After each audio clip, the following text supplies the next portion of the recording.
আমি অ্যাডভোকেট গোবিন্দ প্রামাণিক, মহাসচিব, বাংলাদেশ জাতীয় হিন্দু মহাজোট। গতকাল বিকালে শেখ হাসিনার পদত্যাগের পরে এদেশের হিন্দু সম্প্রদায় মনে করেছিল যে তাদের উপর বিশাল একটা হামলা, লুটপাট, অগ্নিসংযোগের ঘটনা ঘটবে।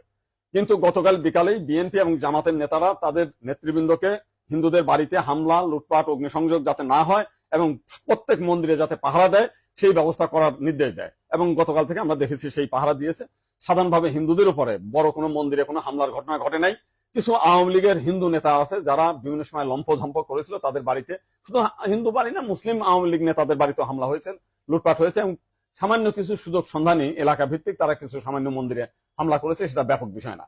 কিন্তু আমরা দেখলাম যে ভারতের রিপাবলিক এইটাকে নিয়ে ব্যাপকভাবে রিউমার ছড়াচ্ছে, নানান কিছু মিলে উদ্ভট কথাবার্তা বলছে। এবং আজকে দেখলাম শেখ হাসিনার নিয়ে তারা কাহিনী তৈরি করছে, বঙ্গবন্ধুর স্ট্যাচু ভাঙছে, সেটা নিয়ে তারা খুব দুঃখের